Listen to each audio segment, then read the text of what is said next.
Welcome back. We are going to once again focus on health and wellness on this Thursday, and right now turn our attention to childhood and adolescent vaccinations. I know many people are talking about vaccines, but what about those regular shots that you need? Well, I had a discussion recently all about this. Let's take a look. According to the CDC, COVID-19 disrupted routine well child visits for many children. As a result, too many children have fallen behind on receiving recommended vaccines, and that includes adolescents and young adults. What do parents need to know and do to keep their kids safe as they head back to school?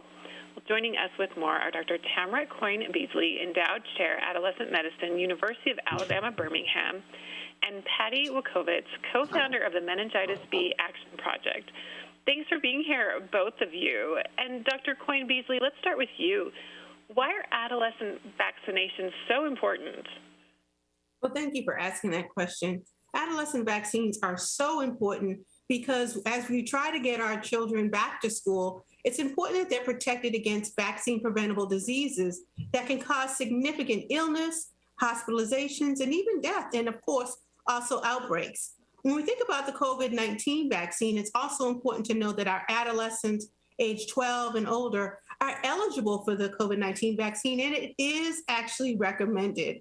The other thing that's important to note is that they can get their COVID-19 vaccine along with their routine recommended vaccines. And so what are the routine recommended vaccines for adolescents who are age 11?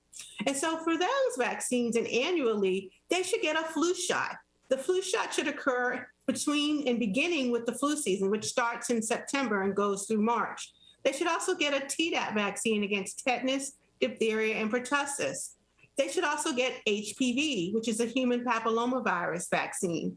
And they should get 2 vaccines against meningococcal disease. So the 2 vaccines are the following. The first is what we call a quadrivalent vaccine, which has 4 serotypes. It's MenA, C, W, and Y. The second vaccine is called MenB, and that's against serotype B. It's important that young people get 2 vaccines against meningococcal disease to be maximally protected against vaccine-preventable meningococcal disease and infection. And Dr. Coyne-Beasley, what are more vaccines that every adolescent needs, or does that pretty much cover all of them? Well, for adolescents at age 11 and 12, those are the vaccines that they should get. Of course, you can't get COVID until age 12, and that's assuming that they are on the regular schedule. There may be other vaccines that they might need to catch up on, like a hepatitis A or others, but those are the core adolescent vaccines that are given during adolescence if a person is caught up. But we know there are lots of people who need to catch up, even on those routinely recommended vaccines for adolescents. Patti, can you share your own personal story with meningitis B? Yes, thank you. My daughter Kimberly was a healthy 17-year-old high school senior in New York. She was in her last week of school, looking forward to prom and graduation. And she came home from school one afternoon with a fever of 101 and body aches. I gave her Motrin. She felt fine the rest of the day. When we woke up the next morning, she was very sick. She was in a lot of pain. She couldn't lift her head off the pillow, and she had purple dots on one of her ankles. And she and I both saw these small purple dots turn into this large purplish rash, travel up her extremities, up her lower extremities, her legs. And as a registered nurse, I knew it was very serious and rushed her to the emergency room. The doctor in the emergency room pulled me aside and she said, "We suspect your daughter has bacterial meningitis and that the bacteria has actually infected her blood." And I remember so clearly being so shocked because I told the doctor my daughter cannot possibly have bacterial meningitis. I made sure she was vaccinated with the meningitis vaccine at 11 years old, and I made sure she got the booster at 16 years old. And that's when I learned that meningitis vaccine did not protect my daughter against serogroup B. It only protected my daughter against serogroups A, C, W, Y, and my daughter was unprotected against meningitis B. And in 2012, we didn't have a vaccine, so I couldn't protect my daughter in 2012. And I lost my daughter as a result of not having this vaccine.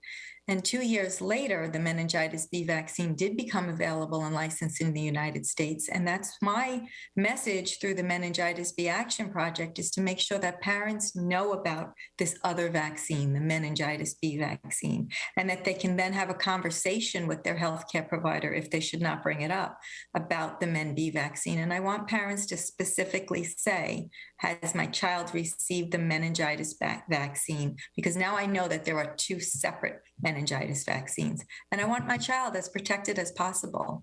And also, I encourage parents to talk to their healthcare providers about all vaccine preventable diseases and the vaccines to help protect their children. A tragic, heartbreaking story. I'm so sorry to hear about your experiences with that, but I appreciate you being willing to share to help save others. Any other proactive steps that you would recommend to parents to help protect their families and their kids? The main thing is to have that conversation. So you can go to meningitisbactionproject.org, and you can get plenty of information about the meningitis B vaccine, as well as the MenACWY vaccine, and how to best protect your child. Another website you can also go to for more information is the nfid.org.